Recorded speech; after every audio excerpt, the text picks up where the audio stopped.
Deixa aí aberto em Neemias capítulo 2. Vamos fechar os olhos, vamos orar.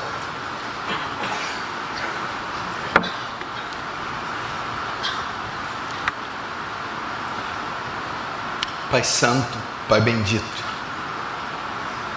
voltamos o rosto a Ti em oração, para rogar ao Senhor que use de misericórdia conosco essa noite. Ah Deus, o quanto necessitamos de uma demonstração do Espírito Santo e de poder. Já estamos fartos de palestras, fartos de promessas que o Senhor não fez, fartos de cultos, shows, fartos, Senhor, de motivação sensacionalista. Necessitamos de uma demonstração viva, poderosa do Espírito Santo. Eu não sei se vai fazê-la hoje. Eu não sei se sou digno de receber tal pedido. Eu não sei se queres fazer. Contudo, Senhor, do homem são as intenções do coração, mas do Senhor a resposta da boca.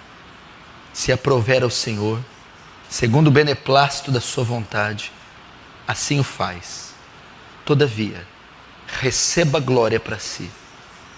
Faz teu reino avançar, Senhor, e nos conforma à imagem do seu Filho. Mais esse dia, em o nome de Jesus. Amém e amém. Presta atenção. Para quem não veio domingo passado, eu ensinei a partir do livro de Neemias, no capítulo 1 de Neemias. O que trata o livro de Neemias? Ele trata da reconstrução da cidade de Jerusalém, principalmente dos muros e das portas. Muros de pedra, portas de madeira.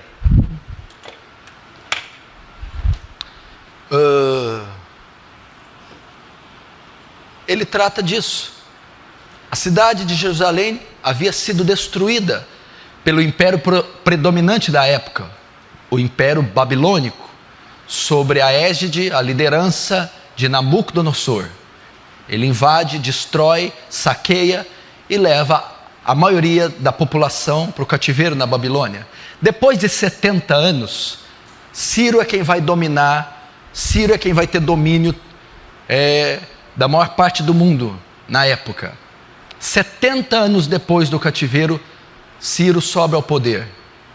E Deus, cumprindo a promessa de Jeremias, através de Ciro, liberta o povo do cativeiro. Permite que o povo retorne da Babilônia para a sua terra natal, para Israel, para Jerusalém. E permite que eles reconstruam a cidade. A primeira leva vem sob a liderança de Esdras e Zorobabel, que vão reconstruir o templo, o altar, vão restituir o culto a Yahvé. E depois as demais levas sob a liderança de Neemias. Neemias vem com o propósito de reconstruir agora a parte frontal da cidade, os muros, as muralhas, as portas, a estrutura social, civil da cidade. Esse é o objetivo de Neemias. E eu usei este livro para fazer um paralelo com a reconstrução da sua vida. Ele também é um tipo. Tudo que se diz respeito de reconstrução, recomeço, reinício, o livro serve para isso. O livro é pertinente e atual. É a história de um homem que vai reconstruir sua pátria, a sua história, sua família, a sua vida. O livro serve para você que mudou-se para Franca, que mudou-se para essa igreja, ou que passou por situações, crises e problemas que devastaram a sua vida.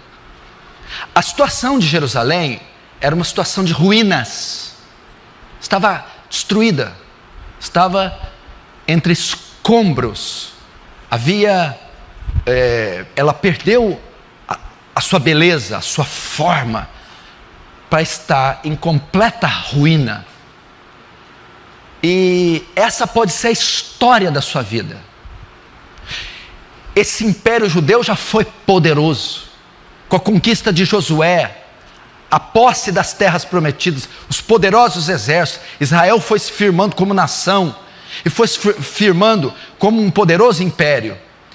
Com a subida de Davi no trono, então se edifica a cidade de Jerusalém, e a nação de Israel, a cidade de Jerusalém, o império davídico é então aclamado, temido, respeitado em todo o mundo, pelas suas riquezas, pelo seu poder bélico e pelo culto ao Deus temido em todas as nações, ao Deus Yahvé, Adonai. Contudo, esse tempo passa. Por causa dos pecados sucessivos dos reis, Deus envia profetas dizendo: se vocês não se arrependerem, o reino será dividido, o reino será diluído, e vocês irão para o cativeiro. Eles não dão ouvido às vozes dos profetas. São levados um reino para o cativeiro assírio e o outro para o babilônico. O do cativeiro assírio nunca mais retornam, é dissipado ali o reino do norte. Só resta o reino do sul, Judá, que está preso na Babilônia. Então Deus usa de misericórdia e promete tirá-los de lá. Depois de 70 anos de cativeiro, termina. Depois de 70 anos, termina o cativeiro. E Deus, através de Ciro, permite que os judeus reconstruam as suas vidas. É a sua história. Talvez você já esteve por cima, já foi um homem respeitado, uma mulher respeitada, já teve uma família respeitada, uma condição financeira, profissional, social respeitada, um ministério, uma condição espiritual respeitado, de vigor, esteve por cima, mas algo saiu errado, você foi atacado, golpeado, os planos não saíram de acordo com o que você esperava, e o que aconteceu? Você desabou, você viu a sua vida, casamento, família, ou você viu a sua história se despencando, caindo, indo à ruína, e a sua realidade hoje, talvez, é a mesma de Jerusalém: escombros, ruína, falência, destruição, talvez física ou espiritual, financeira e econômica ou emocional, familiar.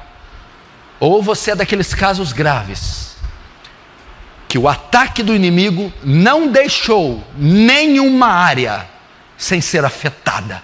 Todas sofreram agravo, todas sofreram as retaliações, todas receberam sequelas desse ataque. Então essa mensagem é para você. Você necessita de reconstrução, se reerguer, reconstruir esse lar, reconstruir esse casamento, reconstruir a sua fé, a sua aliança com Deus, reconstruir sua vida profissional, financeira. A mensagem é para você. E eu começo a mensagem dizendo: você não pode ficar parado, vendo a ruína, o caos que está a sua vida. Essa palavra caos é usada em Gênesis capítulo 1, quando Deus diz, criou Deus os céus e a terra, porém era sem forma e vazia. A palavra ali que se usa é caos, sem forma, vazia. Talvez assim está a sua vida, um caos, sem forma, vazia.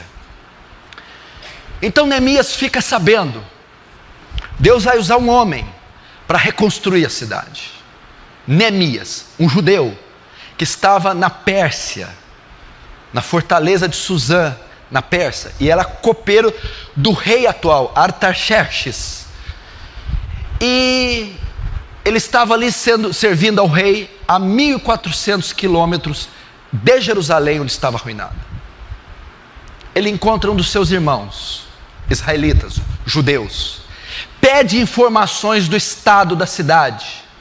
Então é que esse irmão, Hanani, dá a ele a informação e mostra o estado que está. Olha, Jerusalém está com os muros fendidos, as portas estão queimadas a fogo, o povo está em grande miséria, passando fome, e em desprezo, e em opróbrio, está uma vergonha, está abandonado. Então, aí começa a saga de Neemias para reconstruir essa cidade. Hoje também começa a saga da reconstrução da sua vida. Vimos na primeira parte, domingo passado, qual foi a reação de Neemias ao saber a condição da cidade. Qual foi a reação de Neemias diante da condição da cidade? É a mesma reação que você tem que ter diante da sua condição profissional, da sua condição familiar, da sua condição social e principalmente da sua condição espiritual. Qual foi a reação de Neemias? Neemias começa pela parte espiritual. Neemias começa pela parte espiritual. Você vai ler no capítulo 1, e tendo ouvido isso, Neemias dizendo, tendo ouvido isso, ouvido o quê? Ouvido o estado que estava Jerusalém. O que ele faz? Me assentei, lamentei e chorei, jejuei, estive orando perante o Deus do céu, dizendo: ah, Senhor Deus grande e terrível. O primeiro passo de Neemias ao saber a condição dele foi uma atitude espiritual. A maioria de vocês está condicionada a agir em âmbito natural primeiro, por isso vocês não têm sucesso. Como assim? Quando vocês estão, olha, escuta o que eu vou dizer, talvez é um dos princípios mais importantes da pregação. Quando vocês se deparam com uma grandiosa crise no casamento, ou financeira, ou seja qual for, e ela atinge nuances, ela atinge o ápice, a primeira atitude de vocês, primeiro movimento de vocês, é uma atitude natural. Eu vou dar um telefonema, eu vou no banco fazer um empréstimo, eu vou quebrar o pau com aquela pessoa, eu vou resolver isso agora. A primeira reação de vocês é tomar uma medida natural. A primeira reação é tomar uma medida natural. Não é assim que crente faz. Não foi assim que Neemias fez. Logo você vai tomar uma decisão precipitada, uma conclusão precipitada, vai agir na carne. Neemias não fez isso. A primeira coisa que Neemias foi fazer foi consultar a Deus, foi entrar em um período de jejum e oração, foi se consagrar, se separar, até que Deus lhe desse a direção. Vocês não. Eu vou quebrar o pau, eu vou dar um telefonema, eu vou fazer um empréstimo, eu vou viajar, eu vou fazer um negócio, eu vou tentar uma estripulia. Não, a Bíblia é clara nisso. Jeremias 17:5, maldito o homem que confia no homem e faz da sua carne o seu braço. Maldito o homem que confia no homem e faz da carne o seu braço. É uma palavra dita por Jeremias. Ele está dizendo: maldito o homem que confia nos talentos naturais, que dá ênfase na carne, no natural. Salmo 127:1 diz assim: se o Senhor não edificar a casa, em vão trabalham aqueles que edificam. Se o Senhor não guardar a casa, em vão vigia a sentinela. O que ele está querendo dizer? Não adianta. Aí o texto continua: inútil é levantar de madrugada e comer o pão das dores, porque Deus dá aos seus amados até enquanto dormem. Neemias sabia, se Deus não edificar Jerusalém, não vai adiantar eu edificar. Se Deus não guardar Jerusalém, não vai adiantar eu guardar. Maldito é o homem presunçoso, que tenta resolver tudo na astúcia, na presunção, na carne, nos planos. Ele tem que confiar no Senhor. O primeiro passo para a reconstrução da sua vida é espiritual e não natural. A maioria de vocês perdem porque estão lutando na carne.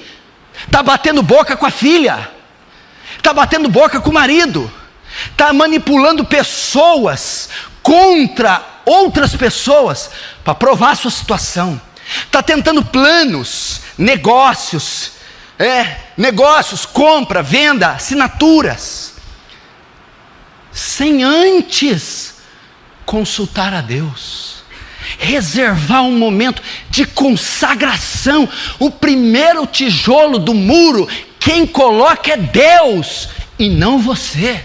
A primeira pá de cimento, quem coloca é Deus e não você. Você não pode se precipitar. Muitos fazem isso, presta atenção. Por causa da pressão, porque a crise vai atingindo o clímax, porque as pessoas são tomadas de êxtase, elas começam a se precipitar. Você quer isso na prática? Quem mandou fazer o que você está fazendo? Foi Deus? Quem mandou? Quem mandou você comprar isso? Quem mandou você vender? Quem mandou você viajar? Quem mandou você falar isso para sua esposa? Quem mandou você tomar essa medida na tua casa? Essa medida veio de um longo período de oração e jejum? Essa medida veio de uma pesquisa profunda da Escritura? Essa medida veio depois de passar horas e dias e meses em consagração? Não, está começando errado, vai quebrar a cara. Se o Senhor não edifica a casa, se o Senhor não está à frente do projeto, em vão trabalham aqueles que a edificam. E Neemias sabia disso, e ele se consagrou. Quanto tempo durou a consagração de Neemias? Vamos ver aqui, Neemias capítulo 1, deixa aberto aí no livro. As palavras de Neemias, filho de Acalias, no mês de Quisleu. Agora o capítulo 2, Neemias 2, verso 1, no mês de Nissan. Vamos aí, presta atenção. Eu vou narrar hoje o início da reconstrução dos muros. Quando Neemias ficou sabendo, Denilson, do estado de Jerusalém, era Nissan, era Quisleu, novembro e dezembro. Quando ele foi começar o projeto, era Nissan, março e abril. Ele ficou sabendo do estado de Jerusalém em Quisleu, novembro e dezembro. Ele foi iniciar o projeto em Nissan, março e abril. O que significa? De abril até dezembro, de dezembro até abril, 4 meses. A consagração de Neemias durou 4 meses. 4 meses sem pegar em um tijolo, 4 meses sem dar um telefonema, 4 meses sem fazer uma compra, 4 meses sem tomar uma decisão, 4 meses, mas 4 meses fazendo o quê? Se consagrando. Por que 4 meses? Porque Neemias não ia reconstruir a casinha de boneca da tua filha. Neemias não ia reconstruir o jardim do Sochiquinho. Neemias ia reconstruir uma cidade. Ou seja, a obra que Neemias estava engajado exigia uma intensa consagração, uma leitura minuciosa. Eu acredito que a obra que você está envolvido, a crise que derrubou você, o projeto que você está envolvido é grandiosíssimo e ele exige uma grandiosa consagração.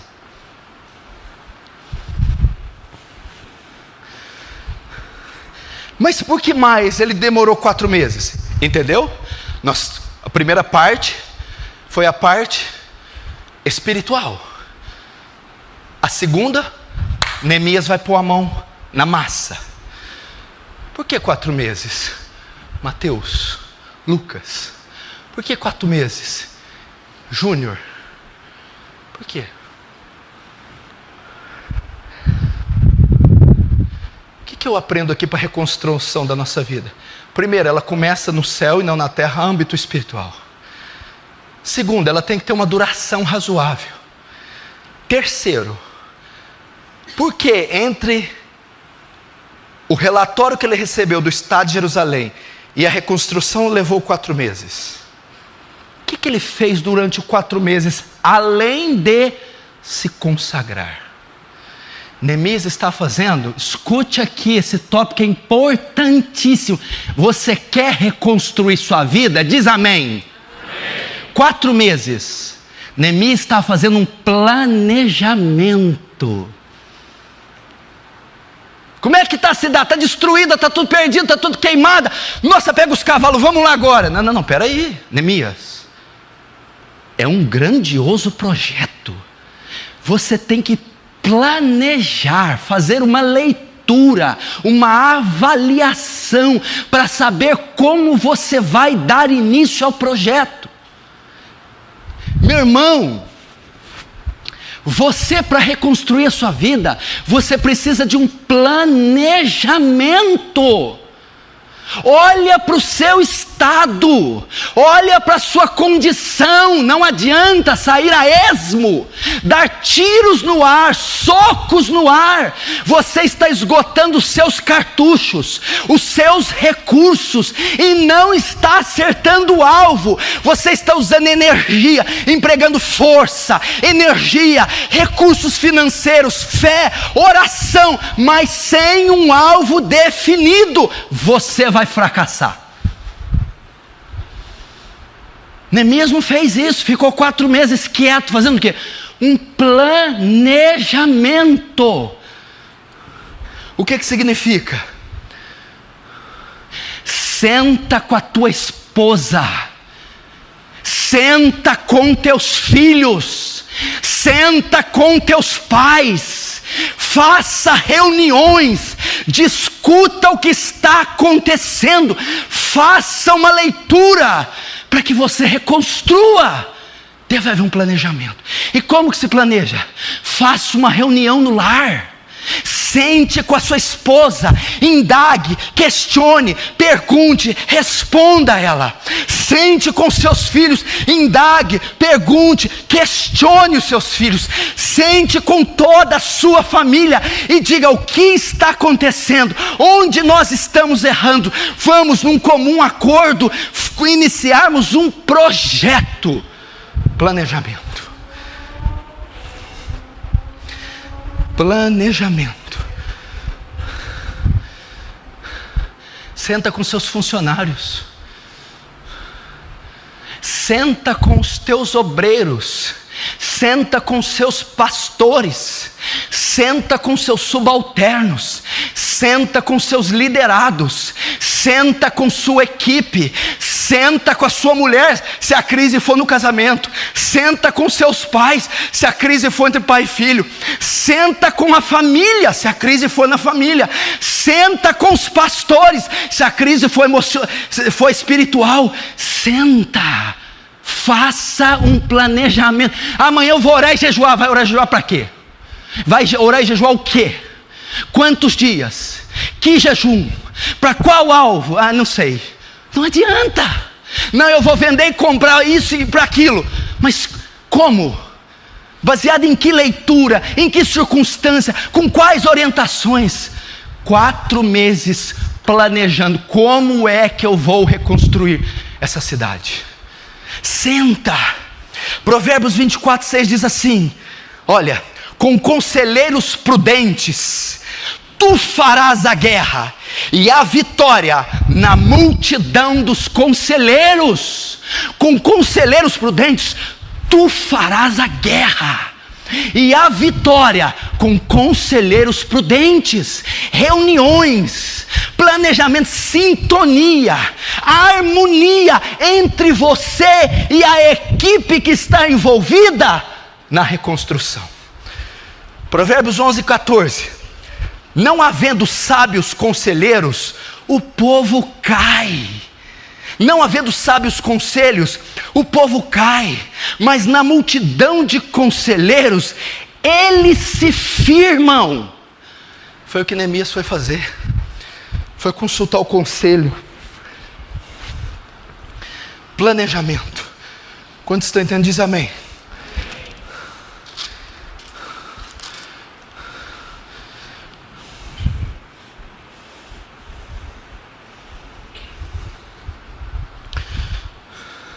A reconstrução, ela começa no capítulo 2.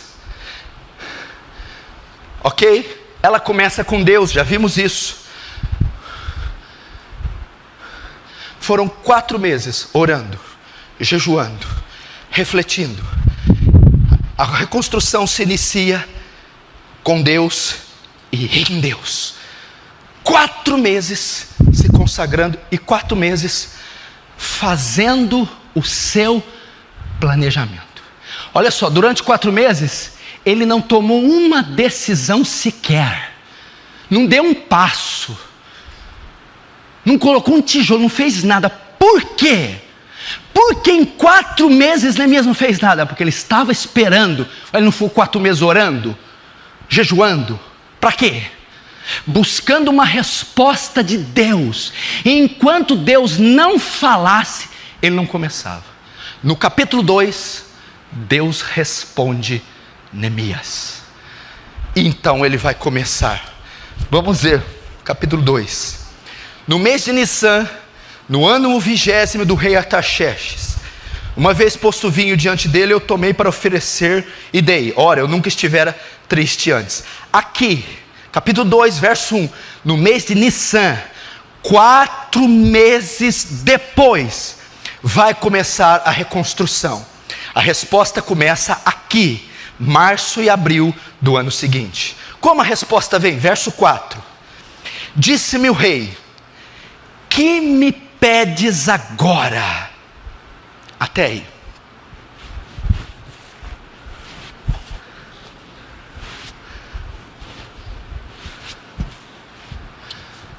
Quatro meses depois, Neemias, na fortaleza, no palácio de Suzã, orando, o rei percebe que Neemias está triste. Então o rei vai indagar a Neemias. Então Neemias conta, etc, tal. E o que o rei faz? O rei se dispõe a ajudar a Neemias. Notem aqui, a resposta veio do rei. Neemias não procurou o rei. Neemias não comunicou o caso ao rei. Neemias não teve nenhuma atitude. O rei teve a iniciativa.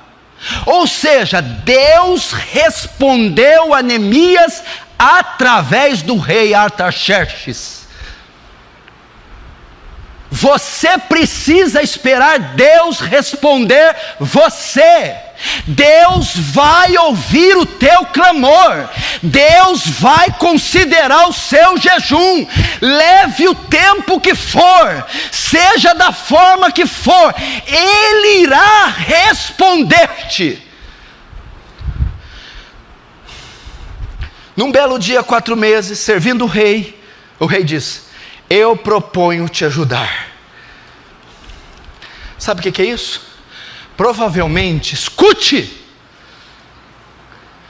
Neemias nos 4 meses, dado a magnitude da obra, ele não sabia como começar, como fazê-lo, ele não sabia.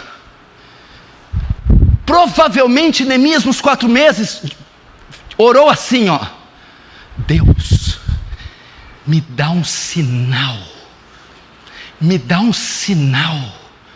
Eu não tomarei atitude nenhuma. Me dê um sinal de quando eu começo, a forma que eu começo, a maneira que eu começo. Eu não farei nada sem que me dê um sinal claro, específico, direto, objetivo. E no mês de Nissan, um dia servindo ao rei, o rei diz: eu proponho te ajudar.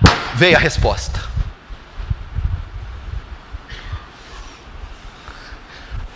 Veio a resposta. Depois de 4 meses, a porta se abriu. O rei notou que Neemias estava triste e foi indagar, inquirir, questionar Neemias. Quando Neemias apenas narra a história, o rei diz: o que queres que eu te faça? Parecia até Jesus dizendo para o cego: o que queres que eu te faça? O que me pedes agora? Como eu posso ser solícito a você? Como eu posso ser útil a você? Neemias vai dizer ali: bingo! Deus respondeu. Meu irmão, depois de 4 meses, a porta se abre. 4 meses fazendo um planejamento, 4 meses orando e jejuando, sem dar uma iniciativa, dizendo: Deus, me dê um sinal. 4 meses depois, a porta se abre. Verso 4, Neemias 2, verso 4. Disse-me o rei: olha o que o rei disse: que me pedes agora? Então orei a Deus do céu. Ixi, vamos olhar aqui. Você notou algo aqui, Danilo? Eles estão tendo um diálogo. Como é que ele orou durante um diálogo? Eu estou conversando com você: Neemias, por que você está triste? Ah, porque o sepulcro dos meus pais estão enterrados. O que queres que você faça? O que você quer que eu faça? Aí ele orou. Provavelmente aqui foi uma oração em espírito. Ele ia ajoelhar e orar. Neemias orou em espírito.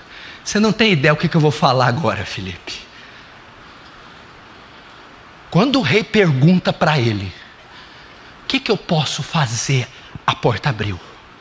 Neemias pensou: 4 meses que eu estou num desespero, 4 meses orando, jejuando, 4 meses pedindo a resposta. A porta abriu. E por que você vai orar? Eu vou orar para falar a coisa certa ao rei, para fazer a coisa certa, porque senão eu estrago tudo. Resumindo, sabe o que Neemias orou? Eu não posso perder essa oportunidade. Quantas vezes Deus abre portas para você, Deus mostra claramente o que fazer, como fazer, e você vai lá e estraga tudo. Por quê? Falta de oração, confirmação. Neemias: Deus, me dá sabedoria. Como eu vou me pronunciar esse rei? Como eu vou responder? Então ele faz uma oração em segundos em espírito, porque a porta estava aberta. Ele não podia perder aquela oportunidade. Aqui nós aprendemos mais uma vez a importância da oração. Você, quando está fechando um negócio, você ora em espírito. Quando está numa reunião, ora em espírito. Quando está para fechar um negócio, ora em espírito. Busca a confirmação de Deus. Então as oportunidades escorregam da sua mão. 4 meses. Abriu a porta. E o rei pergunta: que me pedes? Neemias orou: eu não posso falar besteira uma hora dessa, senão eu perco essa oportunidade. A prática da oração em espírito, da meditação, a prática de ter paz, de ter confirmação no coração, de ter certeza absoluta do que eu estou fazendo é a vontade de Deus. Foi o que Neemias fez.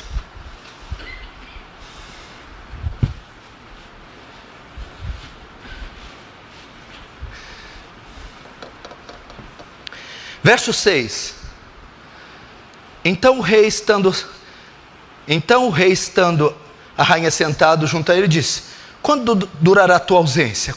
Quando voltarás? Aprouve ao rei enviar-me, e marquei certo prazo. Vamos continuar com a narrativa de Neemias. Ele explicou o caso para Neemias. O Neemias explicou o caso para o rei, sabia?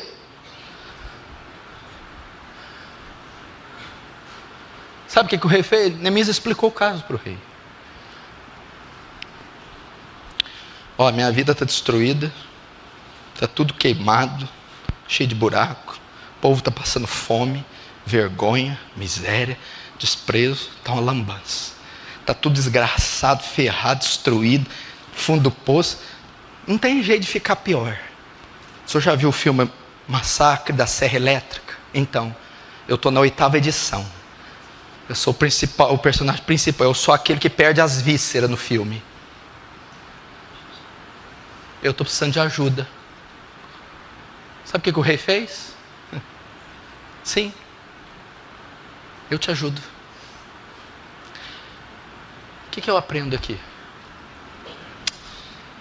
Depois da nossa sinceridade de confessar nossos pecados a Deus e a nossa crise, depois de apresentarmos a Deus nossas razões, depois de olharmos para o nosso estado de miséria e ruína, iniciar um período de jejum, oração, buscando a Deus e pedindo a misericórdia, Deus então envia um homem. Deus então usa um homem. Deus abre o coração de um homem para aprovar, para apoiar e para investir em Neemias. Deus há de colocar alguém na sua vida. Deus há de enviar um anjo do Senhor para te acolher, para te socorrer, para te consolar, para te amparar. Deus tem cuidado dos seus. Quando o rei viu o estado que estava Neemias, quando o rei ouviu a história de Neemias, o rei se comoveu, se condoeu, teve compaixão e disse: eu vou te ajudar. Deus irá enviar na sua vida alguém. Deus vai enviar. E olha o que ele continua dizendo, olha o que o rei fez. Veja o cuidado de Deus com Neemias. Veja só, vamos começar. Espera aí. Com verso 7. E ainda disse ao rei: se parecer bem, dê-me cartas para os governantes da além do Eufrates. Presta atenção. Para Neemias ir, ele precisava de aprovação jurídica. Ele ia passar por alfândegas e entrar no perímetro de Israel. Ele poderia ser barrado, preso, até morto. Ele precisava de um visto do rei. O rei deu o visto. Peço cartas. Segundo, 8. Como também cartas para Asaf, guardas da mata do rei, para que me dê madeira para as vigas das portas. Ele precisava também de uma quando você tem um documento que vale dinheiro, como é que é o nome? Esqueci. Uma promissória nas mãos para comprar madeira. Terceiro, verso 9. Então fui aos governadores da além do Eufrate e entreguei as cartas ao rei. Ora, o rei tinha enviado comigo oficiais do exército e cavaleiros. Até aí. Por que que ele colocou? Olha aqui, gente. Por que que ele deu uma carta, um visto? Por que que ele deu uma promissória? E por que que ele mandou guardas? O rei Artaxerxes trouxe provisão jurídica, trouxe provisão financeira e trouxe proteção. Você vai para Jerusalém com visto, você vai para Jerusalém com matéria-prima e você vai para Jerusalém com uma escolta. Você tem todo o meu apoio, Neemias. Eu vou te dar recurso jurídico, recurso financeiro e proteção. Olha o cuidado de Deus com Neemias. Ninguém vai tocar em você, não vai te faltar nada e você terá toda a minha aprovação. Na obra da sua reconstrução, Deus tem cuidado de você. Você precisa de recursos Ele deu uma promissória, ele deu uma carta de crédito para Neemias. Neemias pode comprar madeira, pode comprar tijolo, pode comprar pedras. Eu darei todos os recursos necessários para você erguer essa cidade. Deus está mostrando aqui a providência dele. Você está sem recursos? Sem nada, sem condição nenhuma. Meu irmão, Deus vai providenciar os recursos. É a providência divina. É o Deus que supre necessidade. É o Deus que investe, patrocina o seu próprio povo. Por que ele mandou uma escolta? Porque Neemias podia ser saqueado no caminho, sequestrado no caminho, morto no caminho. Poderia haver oposição. E ele manda uma escolta para levar Neemias seguro. Você sabe que nessa tarefa de reconstruir a sua vida, vai haver oposição, vai haver um levante ferrenho, vai haver uma represália, mas Deus há de cobrir você com as suas asas. Deus há de providenciar uma guarda especial para cobrir e guardar você. E o apoio jurídico?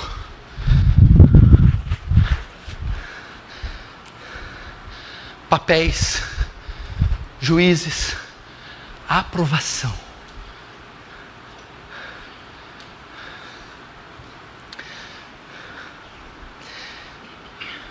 A carta do rei aprovando significa assim, ó: Neemias tem legalidade para fazer o que está fazendo. É legal. Toda a obra que ele está fazendo é legal. Na reconstrução da sua vida, naquilo que você está se empenhando, é como se você tivesse a assinatura de Deus nesse contrato de reconstrução, dizendo: eu sou com você, eu aprovo o que você está fazendo. Você está fazendo uma obra lícita, honesta, justa, e você tem todo o meu apoio. Os recursos que Deus providenciou para Neemias. Vou trazendo para a prática, que é muito simples. Precisa mexer papéis, processos, casos, assinaturas, instâncias, julgamentos. Deus vai providenciar. Deus pode providenciar, Deus pode mexer e dar uma sentença favorável na sua situação. É como se Neemias estivesse naquele caso, estivesse sentenciado a padecer, mas vem Artaxerxes e dá uma sentença favorável. Vai, meu filho, reconstrui. Deus vai te dar uma sentença favorável para a reconstrução da sua vida. Você crê no que eu estou falando, ou vai ficar me olhando com esse olho inchado? Amém? Amém.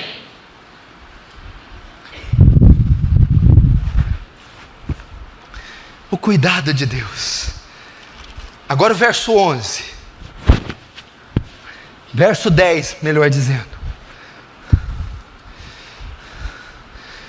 Disto ficaram sabendo Sambalate, o Horonita, e Tobias, o servo amonita. E muito lhes desagradou que alguém viesse a procurar o bem dos filhos de Israel. Verso 11... Verso 10, aliás, o que a gente vê? Rumores de uma resistência. A Bíblia é perfeita.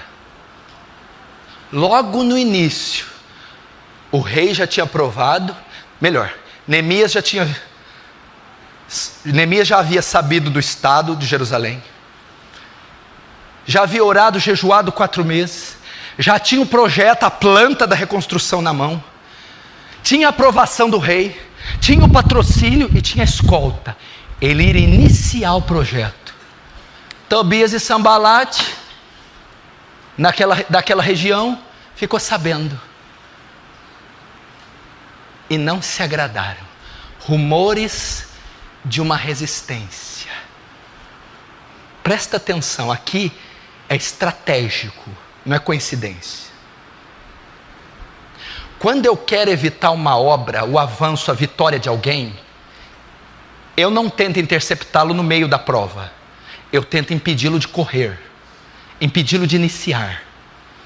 Satanás sabia o perigo que representaria a reconstrução disso aqui. Então ele tenta interceptar a obra no início, antes que ela comece.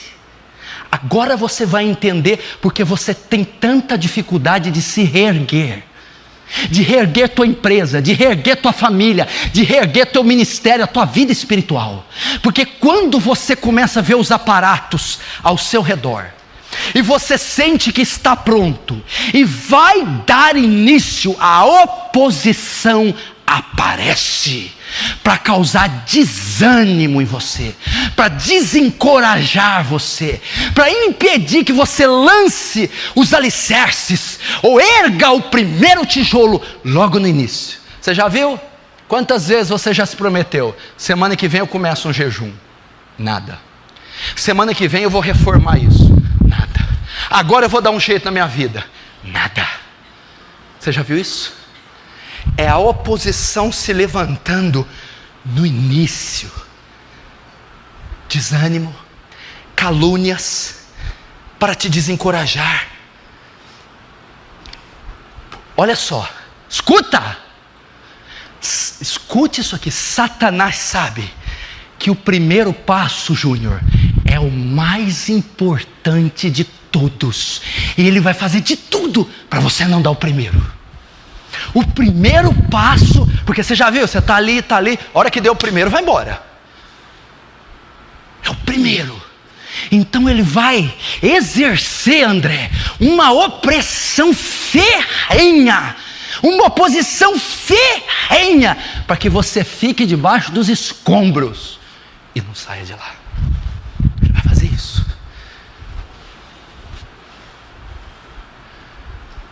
E peça para o Espírito Santo trazer desdobramentos da mensagem. Jovem, está tudo bonitão aí, está pensando, não é para mim. E quando você se decide se consagrar e não consegue? Evangelizar na escola e não consegue? Ler a Bíblia inteira, ler livros, fazer votos, ir nas ruas, fazer qualquer coisa, honrar a mãe, mudar o seu quarto, a sua vida. É um projeto. Quando você vai tentar, você está tentando a semana que vem, já faz 2 anos, né? E nunca chega essa semana que vem. Oposição. O primeiro passo é muito importante. Agora, olha o verso 11. Não, peraí.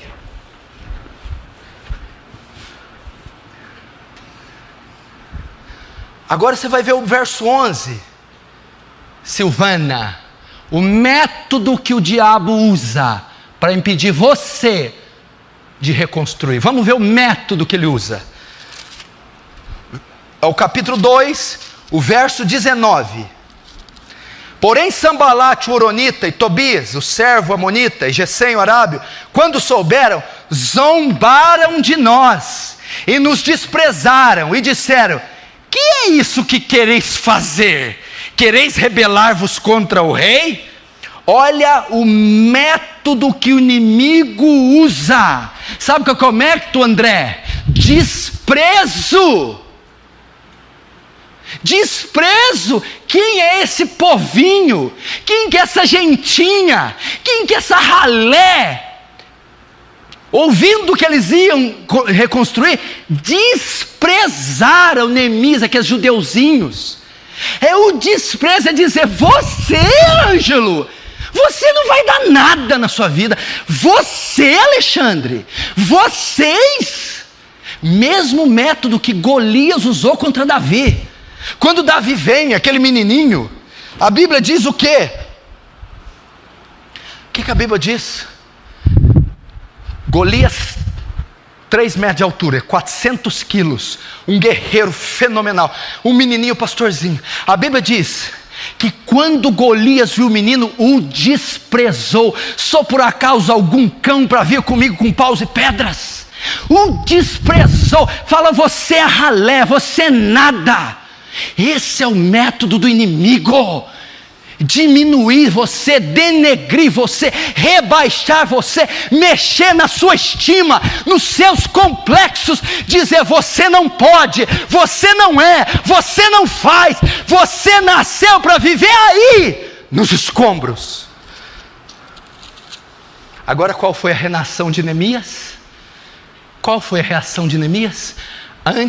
Presta atenção, Neemias está com o primeiro tijolo na mão e está indo. Aí vem o inimigo, para.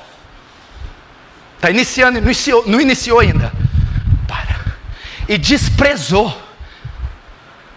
Qual foi a reação de Neemias antes do primeiro tijolo? Verso 20. Então lhe respondi: o Deus do céu é quem nos dará bom êxito. Nós, seus servos, nos disporemos e reedificaremos. Vós, todavia, não tendes parte, nem direito, nem memorial em Jerusalém. Sabe como é que Deus respondeu, Marcelo? Como é que Neemias respondeu? Primeiro, Deus é comigo. Segundo, deixa eu ver aqui o termo. Segundo, disporemos. Terceiro, reedificaremos. Quarto, vocês não têm parte nessa obra. Sabe como que Neemias respondeu à ameaça do inimigo? Sabe como ele respondeu? Disse assim, então responde: o Deus do céu é quem nos dará bom êxito. Neemias disse assim: não, Deus está comigo, Deus está nessa obra, Deus está à frente do meu projeto, eu não vou recuar. Segundo, ele diz assim: Deus é quem nos dará bom êxito. Nós, seus servos, nos disporemos, vamos continuar, vamos construir, vamos nos dispor. É isso. A ameaça do inimigo era para quê? Para recuar. O que Neemias fez? Não, nós vamos avançar, eu não vou desistir, eu não vou abandonar minha família, eu não vou deixar meu projeto, eu não vou abrir mão do meu chamado, eu vou me dispor. Terceiro, nos disporemos e reedificaremos. Mas o que é isso, Natanael? Reedificaremos? Ele não tinha começado ainda, não tinha feito nada, mas ele falou: não, nós vamos reedificar. Neemias estava olhando lá na frente. Tobi e Sambalate, eu já estou vendo um muro com 20 metros de altura, eu vou reedificar. Fé. Neemias já estava contando com a conclusão do muro, com a vitória. Fé. Primeiro ele bate no peito: Satanás, Deus está comigo. Segundo, eu não desistirei dessa obra. Terceiro, pela fé eu vou concluí-la.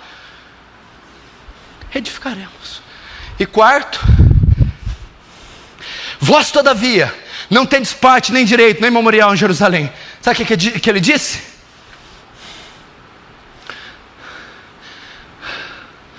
Neemias, sabe o que ele fez? Quando ele disse: vós não tendes partes nisso, Neemias repreendeu Tobias e Sambalate. É como se Neemias dissesse como Jesus: vai-te, Satanás, vai-te daqui. Ele repreendeu aquela ofensiva, aquele ataque, aquela investida. Vai-te, você não tem parte. Deus está dizendo para você: repreende, resiste, resisti ao diabo e ele fugirá de vós. Vai-te, Satanás. Repreendeu.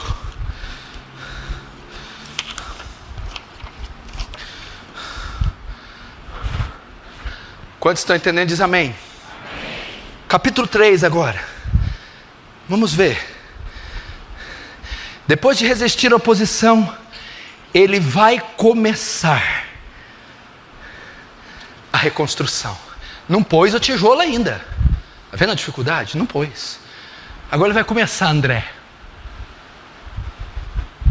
Espera aí.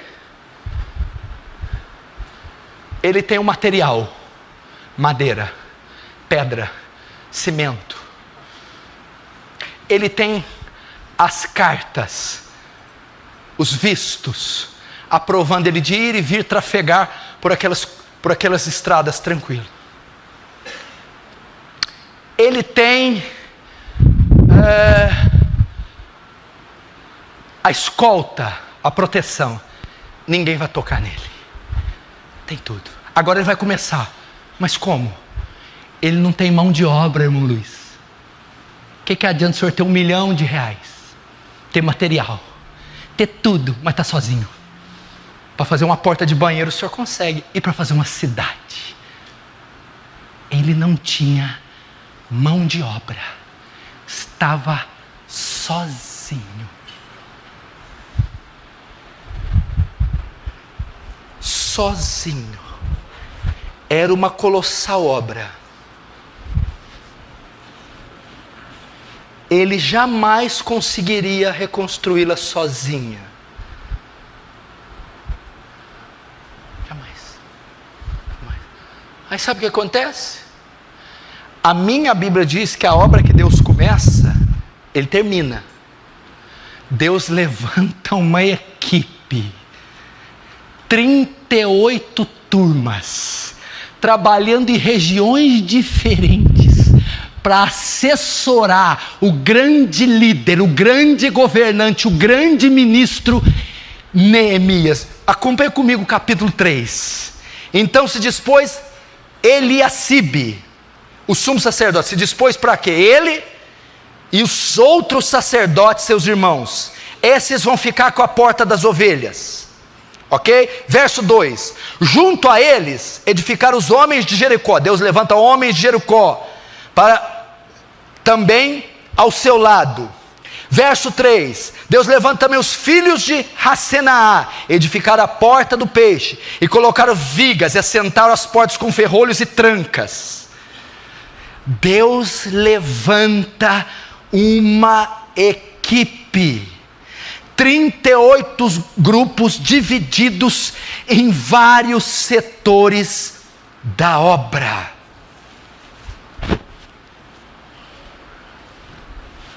Deixa eu ver aqui. Estou tentando traduzir o meu.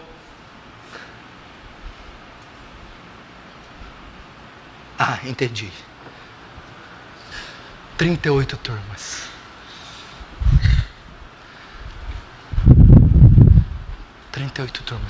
Sabe o que eu aprendo aqui? Meu irmão, Deus jamais vai deixar você sozinho. Deus jamais vai desamparar. Há momentos sim que você fica sob o silêncio de Deus. Há momentos que você passa desertos que é só você que tem que passar. Mas quando a obra da reconstrução da sua vida dar início, Deus sabe que você não tem condição sozinho. E se necessário, Ele coloca uma equipe. Notem, foram homens de regiões diferentes, cores de peles diferentes, homens de estratos sociais diferentes, que formaram uma poderosa equipe para assessorar um homem só, Neemias. Não fique pensando que o recurso só virá aqui de Franca, da sua rua, da sua vizinhança, dessa igreja. Meu irmão, Deus levantará recursos das 4 partes dessa terra, enviará pessoas que talvez você não viu, não conhece, não sabem quem é, e elas se disporão a ajudar você. Glória a Deus.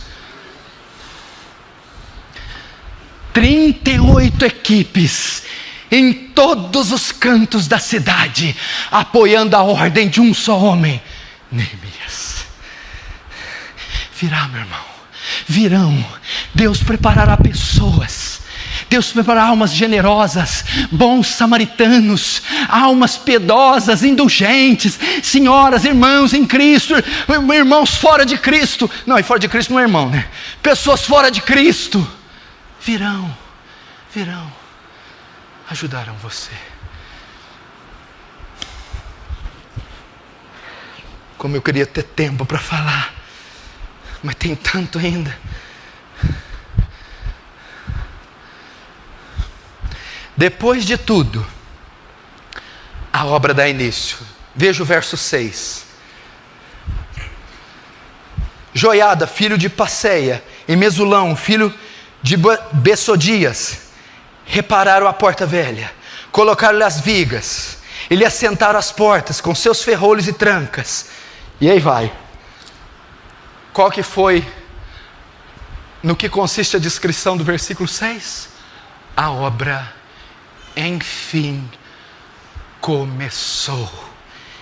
Enfim, começou. Enfim, a obra começou. Depois de tudo, ela iniciou. Não pense você que você ficará só no papel, só na promessa, só no abstrato, só no subjetivo. Você há de começar. Deus há de dar recursos, ânimo, motivação, coragem, força. Para que viu aqueles homens lá?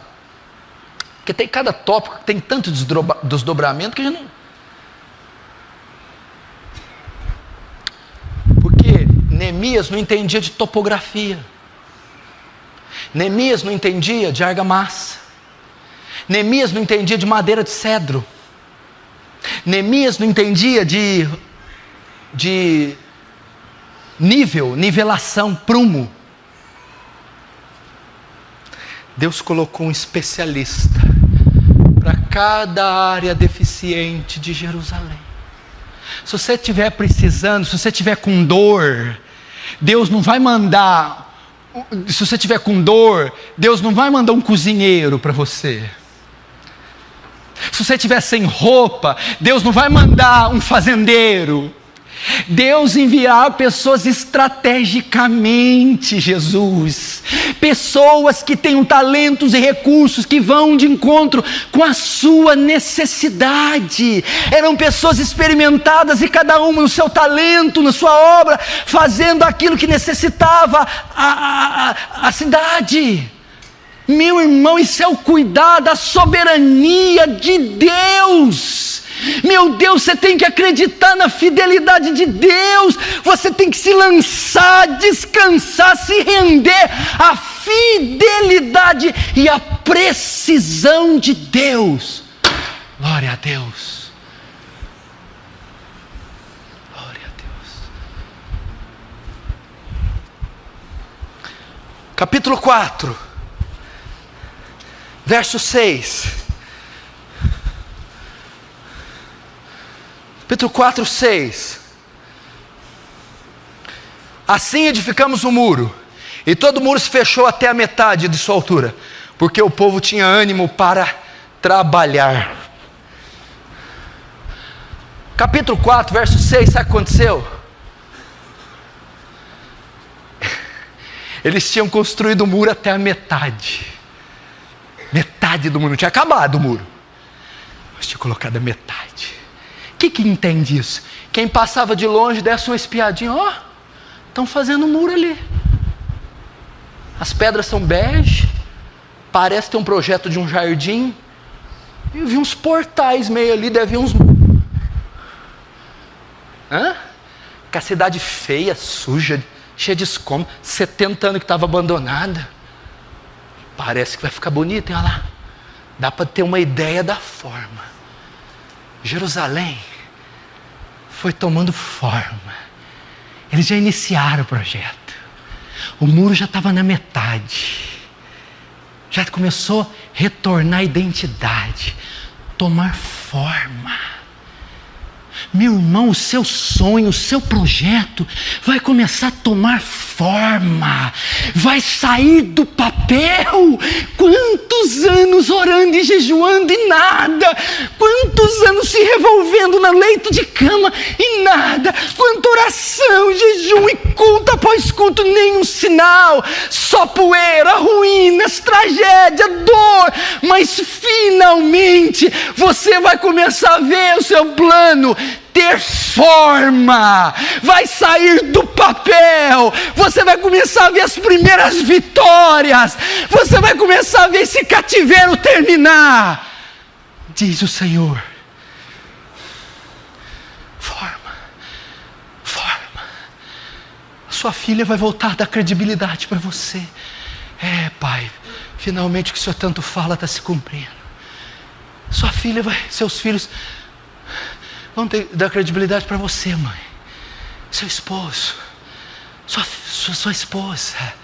Você vai começar a ver a mão de Deus desenhar, esculpir, o arquiteto do universo, esculpindo o seu sonho, seu projeto, reerguendo a sua vida. Você vai começar a ver os primeiros sinais de amor nesse casamento, de restauração na vida conjugal, os primeiros sinais dos seus entes queridos abrindo o coração para o Evangelho, perguntando a você da Bíblia, começando a dar os primeiros passos. Finalmente você vai começar a ver os primeiros sinais da vitória sobre aquele pecado, da mortificação daquela área, do domínio da natureza, e finalmente podendo desfrutar da plenitude em Cristo. Metade do muro. Metade do muro. Agora, meu Deus, tem um segredinho aqui. Neemias 4, 6. Assim edificamos o muro, e todo o muro se fechou até a metade de sua altura, porque o povo tinha ânimo para trabalhar. Não vai dar para falar. Sabe por que chegou, Fernando, na metade? Porque o povo comprou a briga. O povo falou assim: ou vai ou racha, ou nós põe esse muro para cima, ou não acaba de derrubar o resto. Eles se empenharam. Eu tive um discipulado com os jovens aqui ontem, e eu falei para eles algo. Depois eu discipulei o Danilo da Quinta do Café e também expliquei algo para ele sobre o meu ministério. Eu disse: essa é a diferença de crente e crente. Todo crente ora, todo crente lê, todo crente jejua, todo crente luta com o pecado, todo crente trabalha, todo crente estuda, todo crente faz tudo. Mas tem crentes e crentes. Qual a diferença dos crentes vitoriosos e os crentes derrotados? É o que os crentes vitoriosos, eles pegam o boi pelo chifre. Eles são intensos. Sabe por que o muro foi para metade? Porque o coração do povo se inclinou em trabalhar, porque eles usaram toda a sua força, intelecto, toda a sua condição e se empenharam. Essa é a diferença. O seu cristianismo meia boca, a sua oração meia boca, o seu jejum meia boca, o seu culto meia boca, não lhe renderá a reconstrução dos muros. Inclina seu coração, é intensidade, é uma disposição, uma luta. Então você verá a reconstrução. Quer fazer diferença nessa geração? Quer ser um homem de Deus, um poderoso pregador, um ganhador de almas, um grande ministro, um excelente pai, marido, filho, um excelente cristão? Aplica teu coração no que você está fazendo. Aplica teu coração.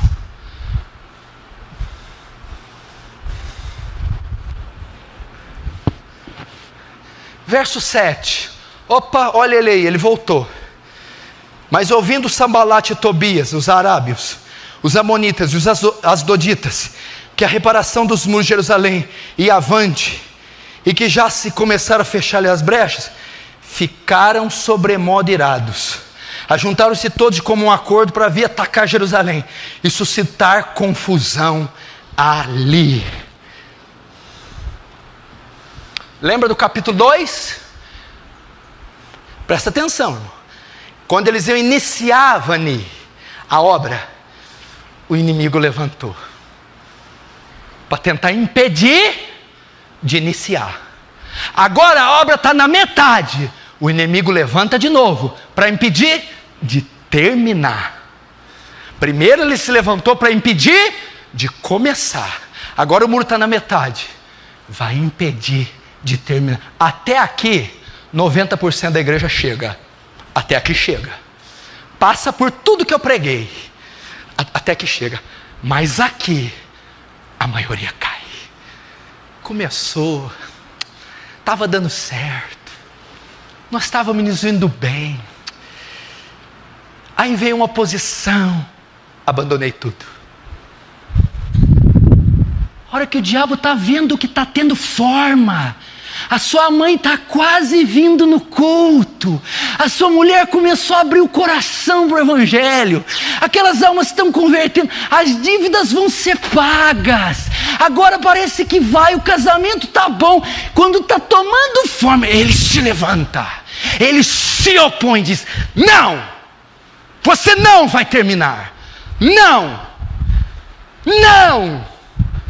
E a maioria perde tudo que conseguiu até ali. Não foi assim com você, meu bem? Você mesmo, Adriano. Não estava indo de vento em polpa, aí veio uma formiga lava-pé e te picou. Aí você deixou tudo. Eu vou falar com essa formiga, você vai ver. Estava metade, estava indo, agora vai.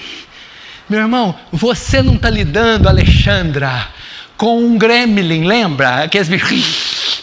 É um ser inteligente, ele é capeta, ele pensa, o ataque dele é orquestrado, engendrado, ele pensa, ele vai, agora é a hora de atacar. Eles já estão cansados que a obra está na metade, eles estão esperançosos, eu vou me opor agora, o ataque é pontual.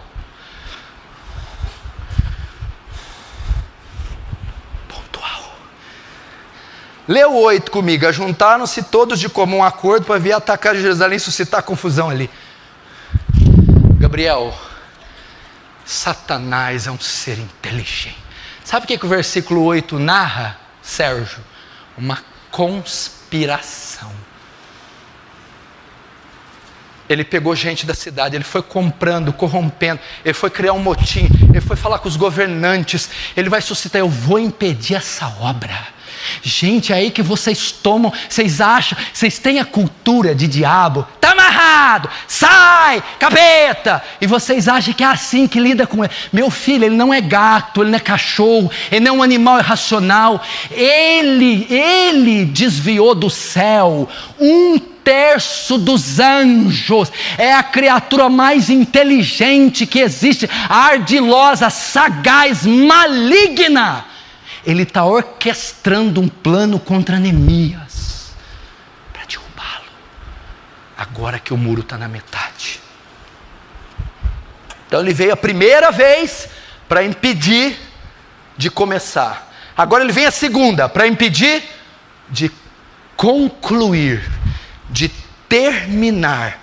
Olha o verso 11, Felipe Ribeiro, como é que ele faz? Verso 11, cadê do 4? Disseram, porém, nossos inimigos: nada saberão disto. Olha só, nada saber nem ver, saber e ver, até que entremos no meio deles e os matemos, assim faremos cessar a obra. Você viu aqui, Fabinho? Você não viu, você não entendeu nada que está aqui.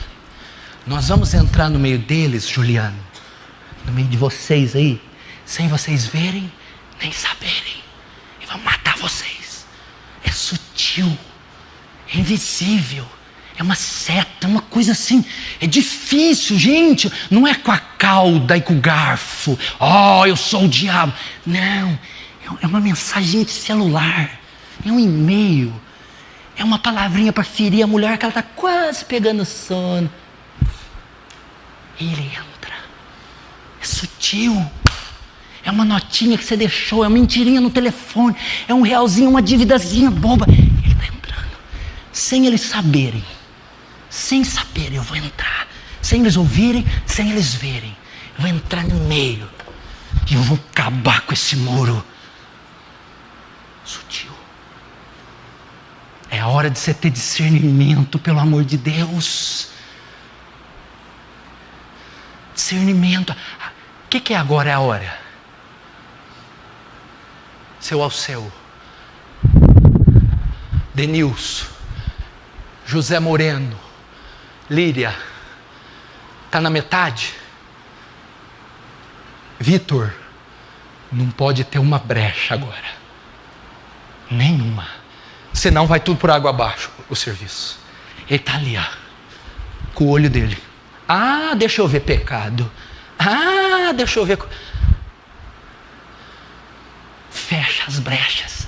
Mulher, bota essa língua para dentro e para de murmurar contra o teu marido, sua chata. Marido, deixa de ser cavalo grosso e trata ela igual uma mulher, como vaso mais frágil, como diz Pedro. Para de ficar espiando mulher pelada meia-noite, seu sem vergonha. Vai pagar quem você deve. É as brechas. Para de ficar fofocando e falando mal, porque está uma chuva de demônio na sua vida por causa disso. Agora é a hora de fechar as brechas. Hora de perdoar. É hora de orar mais, de jejuar, de amar, de se santificar, de não ter rancor no coração. Sutil. Agora o verso 15, a atitude de Neemias. E sucedeu que, ouvindo os nossos inimigos, que já sabíamos o que Deus tinha frustrado os desígnios deles. Não, 15. Deixa eu ver se é o 15 mesmo, peraí. 14. Inspecionei, dispus-me e disse aos nobres, aos magistrados e ao resto do povo: não os temais, lembrai-vos do Senhor, grande e temível, e pelejai pelos vossos irmãos, vossos filhos, vossas filhas, vossas mulheres e vossa casa. Sabe qual que foi a resposta de Neemias? Eu estou terminando, calma.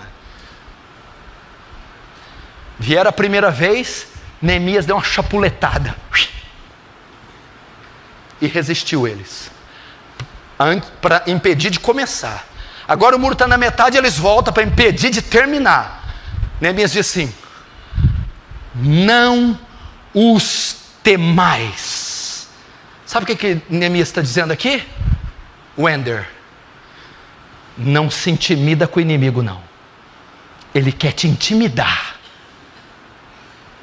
Ele quer se mostrar mais grande do que ele é. Ele quer inibir você, a sua fé. Ele quer fazer você recuar. E Neemias está dizendo: não se intimida. Porque o diabo é mais ou menos assim. Você está num ringue, vale tudo, boxe, você está lá, né? Se o oponente vê que você deu um passinho, já ganhou a luta. Se ele vê você fazendo assim, está com medo. Não cede 1 milímetro de espaço para o inimigo. Não recue. Não se intimide. Não desista do projeto. É isso que ele está dizendo. Não se intimida. Aí diz assim: lembrai-vos do Senhor. Mas lembrar do quê? O que será que é isso? Lembrar-vos do Senhor. O que será lembrar do Senhor, Rodrigo? Eu acho que é assim, lembrar do quê? Porque o Senhor falou uma coisa para nós. O que ele falou? Ele falou que a gente ia construir. Então você está querendo dizer que ele fez uma promessa? E por que eu não devo intimidar, José? Porque tem uma promessa sobre você, as promessas do Senhor, as promessas, e o pecado não terá mais domínio sobre vós. Crê no Senhor Jesus, será salvo tu e a tua casa. Agora nenhuma condenação há para os que estão em Cristo Jesus. As promessas, não temas o inimigo, fie-se nas promessas, fie-se nas promessas do Senhor e não recue. As promessas. Depois ele diz: pelejai. pelos vossos filhos, filhas, mulher e casa. Neemias repreende o inimigo, olha só, dá uma palavra de conforto e dá uma ordem de guerra.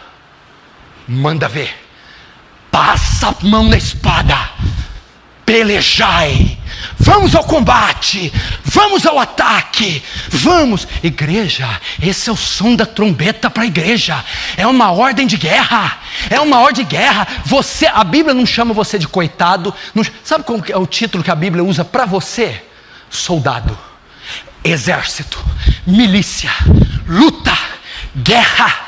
Nós estamos em guerra e você é um soldado. Pelejai, embraçai, embanhai, desembanhai a espada e vamos para a luta. Luta pela sua família, luta pelos seus filhos, luta pelo seu sonho, seu projeto. Primeiro, não temas, não fique inibido. Segundo, as promessas. Alguém tem alguma promessa aí? Diz amém. Amém. Só metade? Ô filho, alguém tem alguma promessa? Amém. Terceiro, pelejai. Agora o 15. Vamos ver o que aconteceu.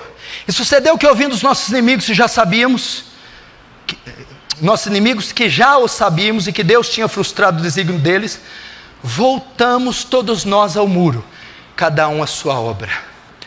Sabe o que aconteceu aqui? Aqui eu vou rápido. Sabe o que aconteceu, Marcos? Resistiu o diabo e ele fugiu. Foi embora. Bateu o pé. Vai, foi. E eles voltaram para a obra. Lembra disso. Resistir o diabo, é lógico que é da jeito certo, não é falar está amarrado. Resistir o diabo é não ceder à tentação. Isso é resistir o diabo. Não é ficar clamando o sangue de Jesus, não. Não é nada disso, não.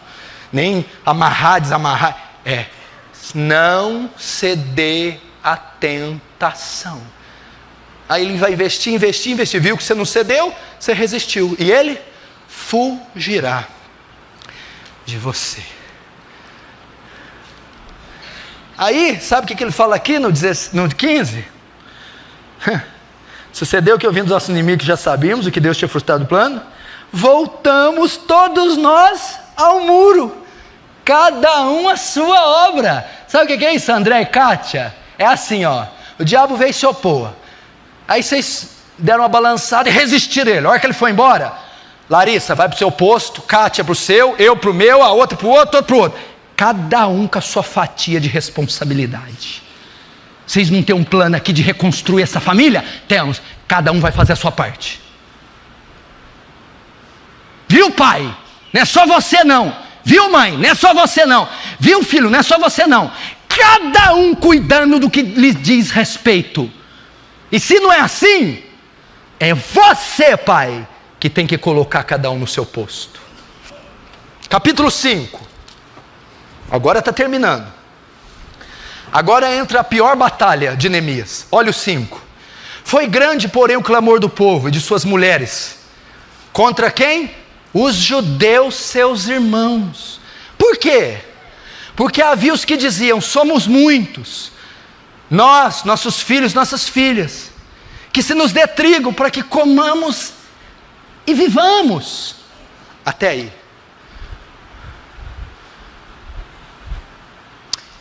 Eles aniquilaram o problema externo. Tobias, Sambalate, fora, querendo entrar, Neemias expulsou. Agora vem um problema mais perigoso. Começou a ter problema interno. O capítulo 5 é destinado ao problema social de Jerusalém. Sabe o que está acontecendo? Miséria. O povo estava passando fome. Os magistrados judeus e as famílias ricas estavam oprimindo as pobres. E o povo judeu que habitava ali estava pagando imposto tão alto que estava passando fome. E para comer tinha que penhorar mulher e até filho, para que tivesse um recurso para comprar o que comer. Ou seja, a luta estava no auge. As obras em todo vapor, projeto, muro na metade. Começa a ter uma divisão entre eles, um conflito interno.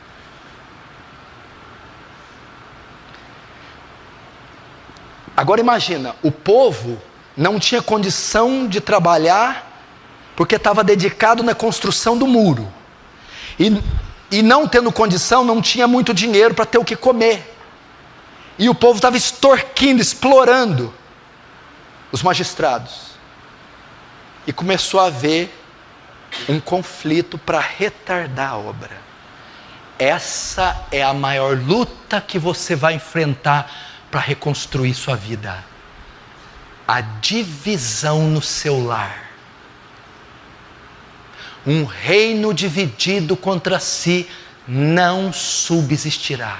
Se não houver harmonia, sintonia entre você e a sua mulher e você, se não houver sintonia entre você e seus filhos e você, se não houver harmonia entre você e seus pais e você vai cair. A igreja de Atos foi bombardeada de tudo quanto é lado. O diabo não conseguiu pegar ela. Quando o diabo entrou dentro, ele pegou Ananias e Safira. Mentiram para o Espírito Santo, roubaram parte da idade, enganaram e mentiram para Pedro. Começou a ter uma crise dentro da igreja. Problemas internos. Se não houver harmonia de pastor para pastor, se não houver harmonia de obreiro para pastor, se não houver harmonia de ovelha para pastor, se houver divisão, um falando mal do outro, despregando o que o outro prega, fazendo picuinha, o reino divide. A obra é desgraçada, destruída. Se a mãe está jogando o filho contra o pai está jogando a filha contra a mãe, se dorme em quartos separados, se há divisão, se não há acordo, se não há sintonia, se cada um quer ir para um lado, o muro não vai terminar, o muro vai ser destruído, você não vai concluir seu projeto. Tem que haver unidade. Unidade é um dos principais. Você está entendendo? Amós capítulo 6 verso 3. Podem dois andarem juntos se estiverem em desacordo? Podem dois caminharem juntos se não estiverem em acordo? Não podem. Você tem que resolver o problema da sintonia, do acordo, da harmonia, da unidade. Começou a ter uma divisão, eles pensaram em parar com a obra. O povo estava passando fome. Foram tirar o foco do muro para a ação social. Agora como que Neemias lidou com isso aqui? Vamos ver rapidinho, senão não termino. Verso 6, Neemias 5:6. Ouvindo eu, pois, o seu clamor e estas palavras, muito me aborreci. Depois de ter considerado comigo mesmo, repreendi os nobres e os magistrados, e lhes disse: sois usuários, cada um para com seu irmão, e convoquei contra eles um grande ajuntamento. Verso 9, então se calaram, e não acharam o que responder. Disse mais: não é bom o que fazeis.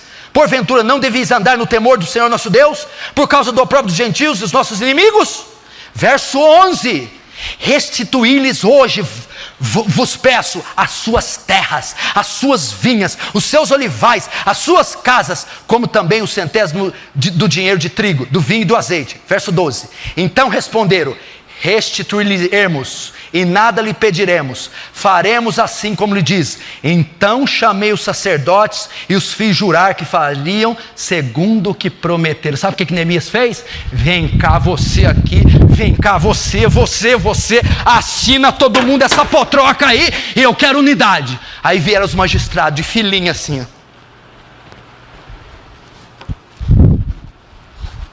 pronto, resolvido. Esse Neemias é um lampião, né? Neemias é o rei do cangaço. Neemias ficou lá, ai, o outro lá meio, vem! Tá. Pronto. Devolve a terra desse, a desse para esse, a desse para ele, beija o outro, abraça o outro, pede perdão, abraça e fala, te amo em hebraico. Já vai saber o que é isso, né? Abraçou. Agora sabe com quem que eu estou falando? Sabe quem que vai fazer isso? Não é a Dona Maria, nem a tia Anastácia, nem a dona Benta. É você, Barão de Araruna. É você. É você. E quem fazia ele era o Rubens de Falco, hein?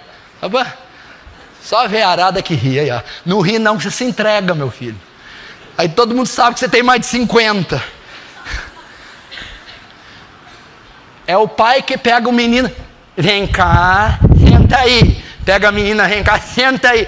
E pega a senhora, vamos madame, não faz eu usar força não, vai madame. Senta aí. Aí vem ele, que é o jagunço, e senta também. Vamos resolver. Eu te amo, não te amo, perdoa, vamos isso, aquilo, aquilo, outro, isso. Foi isso que Neemias fez. E Neemias, segundo aquela linguagem, é do Velho Oeste, era o xerife. Agora, está indo para o final. Agora, olha quem aparece de novo, o miserável não morre. Ô bicho, capítulo 6. E tendo ouvido Sambalate, Tobias, Gesem, o Arábio, e o resto dos nossos inimigos, que eu já tinha edificado o muro, até aí. Primeiro ele vem para impedir de começar. Depois ele vem para impedir de concluir. Agora o muro já está concluído. Ele vem para destruir o que foi concluído. Primeiro ele tenta impedir de você reconstruir. Depois ele tenta impedir você de terminar de reconstruir. Agora já está reconstruído. Ele vem para tentar destruir o que está recém-construído. O que aconteceu? Os muros já estavam lá em cima. As portas quase colocadas. Estava quase terminado. Só que você sabe, uma obra que acaba de fazer, ela ainda está meio frágil. Tobias e Sambalate voltou. Vamos derrubar essa parada aí. Vamos matar esse camarada aí. Vamos acabar com isso aí. Satanás, olha só. Quando você estiver pegando a chave, estiver assinando, quando a mulher estiver batendo na porta para ir pedir o perdão, quando você estiver sentindo, recebendo um passo daquela libertação, ele vai vir novamente. Ele vai vir. Porque ele sabe que a construção ainda está frágil, ele vai destruí-la. Não subestime Satanás. Ele veio. Agora vamos ver a reação de Neemias de novo.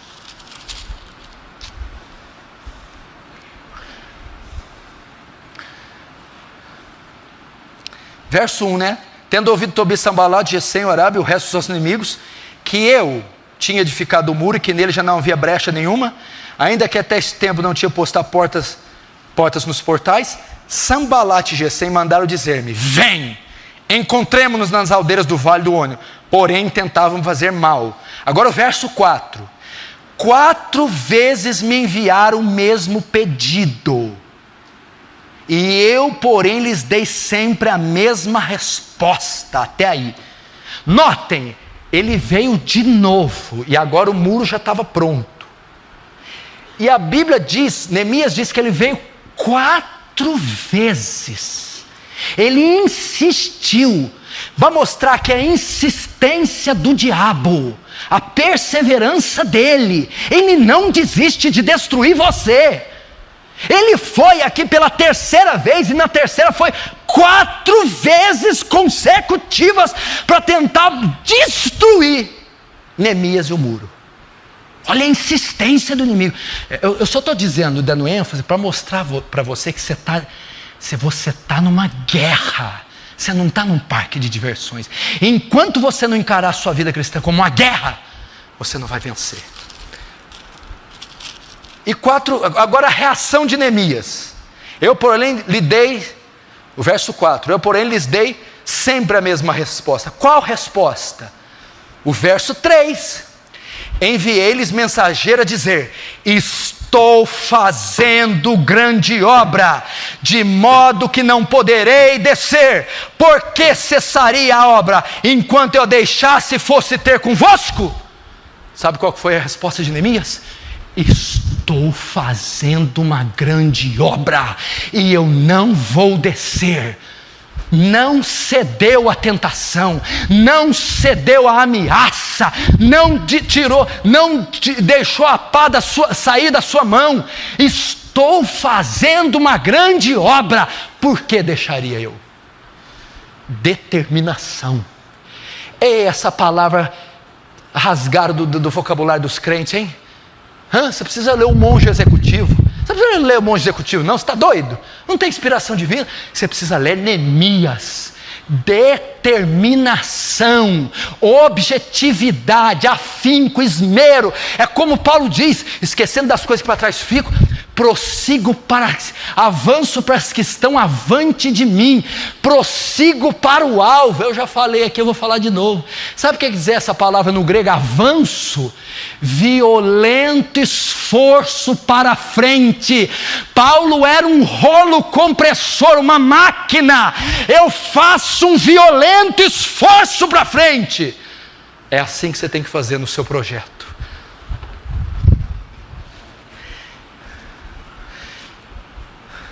Verso 11, capítulo 6, 11. Porém eu disse: um homem como eu fugiria?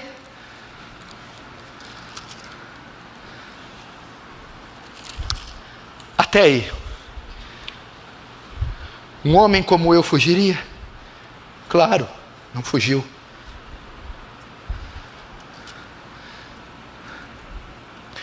Agora vamos ver como ele vence realmente. Verso 14. Neemias 6,14. Lembra-te, meu Deus, de Tobias e Sambalate, no tocante a estas suas obras, e também da profetisa Noadia, e dos mais profetas que procuraram atemorizar-me. Até aí. Só um princípiozinho aqui. Sabe como é que Neemias venceu a última ofensiva do inimigo? Verso 14. Lembra-te, meu Deus. Oração. Lembra que nós começamos com oração a reconstrução? Lembro. Sabe como é que termina a reconstrução? Com oração. O projeto deve ser constantemente regado pela oração. Não se esqueça disso. Capítulo 15, verso 15, a conclusão do sermão e do muro.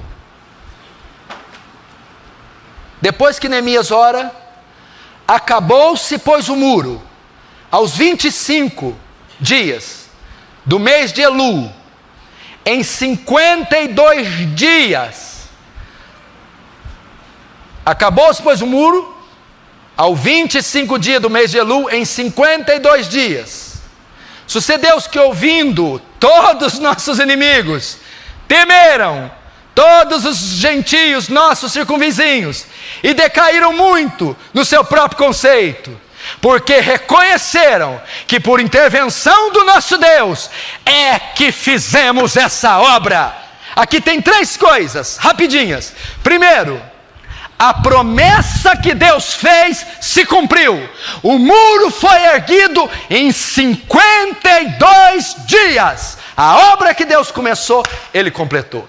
Segundo, muitos dos nossos inimigos, ouvindo isso, temeram. O que é isso? A reconstrução daquele lugar causou impacto nos vizinhos, de maneira que fizeram eles temer. Quando o ímpio, quando essa sociedade, quando teu pai e tua mãe olharem para você e verem a obra poderosa que Deus fez em você, eles vão temer o nome de Deus. O testemunho de vocês irá impactar essa sociedade. Terceiro e último, esse é o grande propósito da reconstrução. Sabe por que a reconstrução acontece? Só por causa disso aqui. O objetivo principal da reconstrução é esse. E temeram todos os gentios, nossos circunvizinhos, decaíram muito do seu conceito, porque reconheceram que por intervenção do nosso Deus é que fizemos essa obra. O que é isso? no final, Deus recebe a glória, Deus recebe a honra pela reconstrução do muro. Deus vai reconstruir sua vida para que Ele receba a glória, para que o nome dEle seja glorificado, para que todas as nações, povos, pessoas olhem para você e reconheçam o poder de Deus. Esse é o objetivo maior. Esse é o grande objetivo. O que acontece?